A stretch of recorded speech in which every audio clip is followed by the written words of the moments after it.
Blue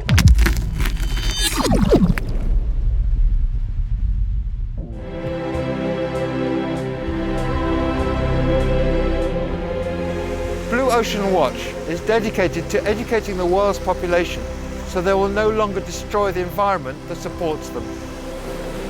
Our educational videos and films will cover every aspect of our ocean's health. We are a truly global organisation running a sailing research ship with onboard scientists, TV studio below deck, underwater film teams, the latest technology including drones, ROVs, 360-degree and fluorescent detecting cameras. And we intend to gather oceanic research data from across the world with our roaming film crews and from the information coming in from other research projects the world over.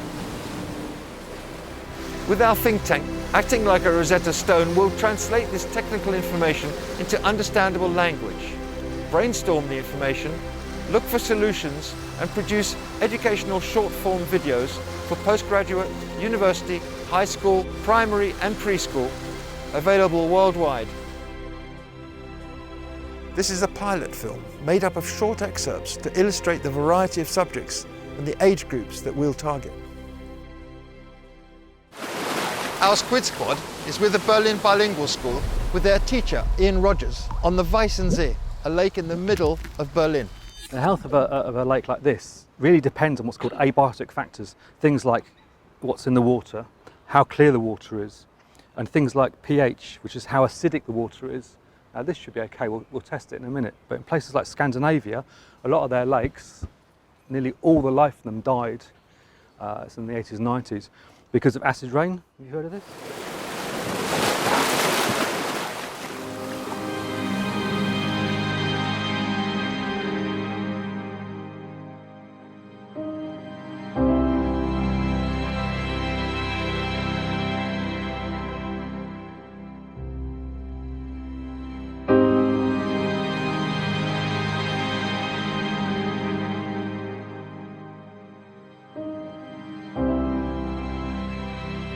This is the recording of a live broadcast from a coral nursery in the Caribbean. This coral is critically endangered. In the 1970s and before, it was one of the most common kinds of coral you saw on all the reef around me. And we're going to zip tie this coral in place. So, we squish the coral as best we can into that epoxy. We'll bring you regular research and reports from the poles. The polar ice caps have melted faster in the last 20 years than in the last 10,000. The Arctic is warming twice as fast as compared to the rest of the world. Not only will the sea level rise due to all that melting ice, but the fresh cold water released by the ice will alter the environment, impose different conditions for sea mammals to survive, affect the ocean salinity, and change the circulation patterns of ocean currents such as the Gulf Stream, with potentially huge impacts. There are many simple ways that we can slow down the effects of climate change. Walk more and use less gasoline. Every litre you save puts 2.5 kilos less CO2 into the atmosphere. Recycle as much as possible. Plant a tree. Plants absorb CO2 and produce oxygen. Use less heat and air conditioning. Save electricity. Use less hot water. Eat locally grown food to reduce transportation emissions. It's my parents' and grandparents' generations who messed up our ocean.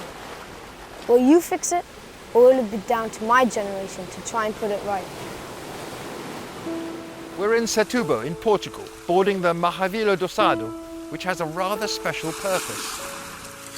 When the children come, they look at this boat and we tell them there's only one ocean, and we show them if we could just lift up the blue mantle, what the dolphins see underwater. This local sustainability project is called Keepers of the Sea, And the Keepers of the Sea are fisherwomen that participate in our educational program, sharing their knowledge.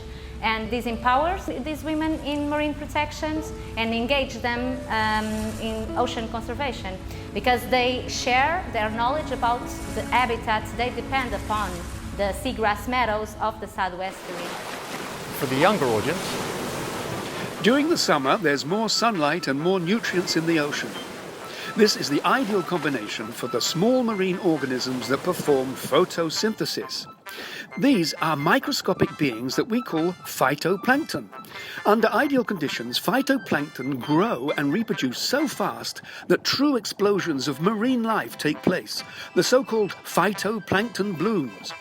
These phytoplankton blooms feed other microorganisms called zooplankton, which consist essentially of tiny animals and fish larvae. And it's the zooplankton that sardines feast on until they become deliciously fat. Hey, tentacles?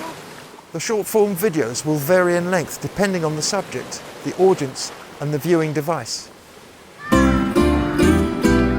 Our Squid Squad is in Portugal on Torcao Beach at the mouth of the Tagus River opposite Lisbon, organising a beach clean-up.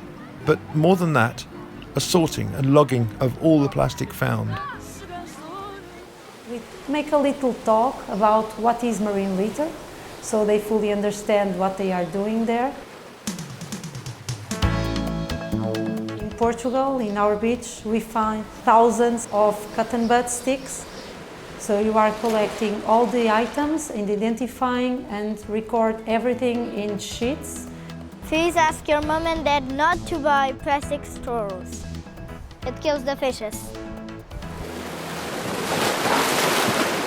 We will promote innovation and solutions such as this one, the Great Bubble Barrier, to trap plastic waste in rivers before it reaches the ocean. Most of the plastic that enters our ocean is carried there by 8 rivers in Asia and 2 in Africa. The co-founders, Francis Zoet, Anne-Marijke Evelins and Saskia Studer, were looking for a solution to stop plastic waste in rivers without blocking the continuous ship traffic or fish migration in the Netherlands. Both ships and fish can pass a curtain of air, but plastic will be stopped. A bubble screen is created by pumping air through a tube with holes located on the bottom of the waterway. This creates a bubble curtain from the bottom of the river up to the surface. We're with Dr. Lydia Kapsenberg checking a CFET sensor that measures pH or acidity and also temperature levels.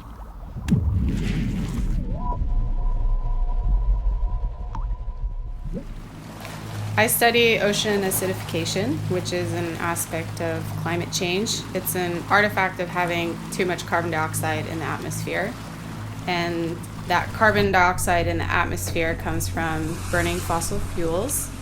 And it's accumulating faster than any time in Earth's history that we know of. So carbon dioxide dissolves into the surface layer of the ocean and it mixes with water molecules, and that causes the water to become more acidic. So that means the pH is declining in the ocean, and that's happening everywhere. And for that reason, this trend we call ocean acidification.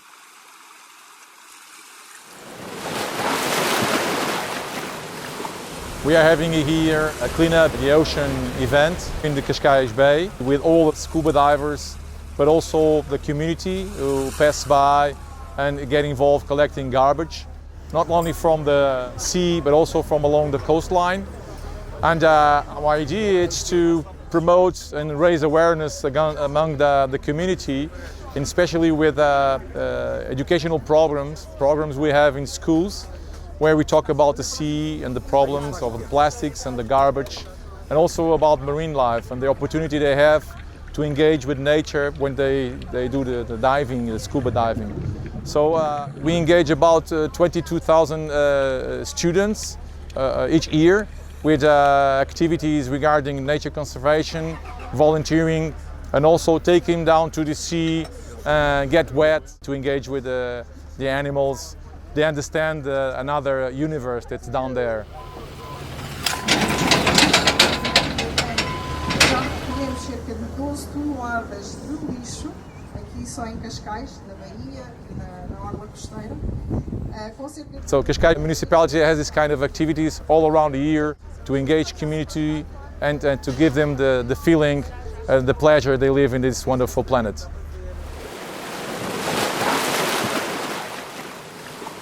In parallel, for the public, we'll produce sponsored documentaries and weekly shows streamable from the bow platform. Different species produce different numbers of eggs. For example, sharks produce very few young, and this means that they are very vulnerable to overfishing. Whereas sardines produce millions of eggs, so they can be fished in large quantities. It's also important to let juveniles grow into adults, so they have a chance to spawn before they are fished. Elimu, tumeongeza elimu, maana sisi tayari ile elimu tuko nayo kwa sababu ya kutambulikana, tumezidi kuelewa zaidi mambo ya marine zaidi. These community conservation areas, generally called locally managed marine areas, have taken off in Africa. Fishing communities are putting in place mechanisms to manage the fish, corals, octopus and shells, and to be in charge of an area they can call theirs. This locally managed marine area movement is bringing hope to fishing communities who talk of dwindling fish populations and degraded habitats, especially coral reefs. This is caused by destructive fishing methods.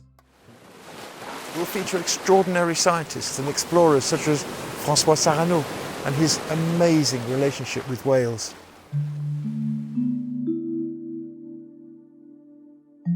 C'est une danse entre un homme et un cachalot.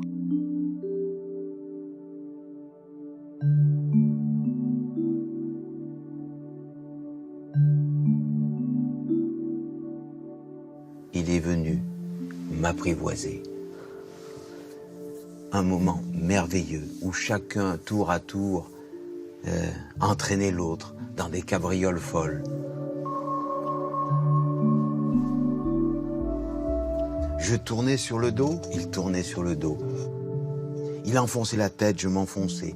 On nageait tour à tour comme un balai. Et lui, le cachalot puissant, lui, le cachalot incroyable, se mettait à ma portée.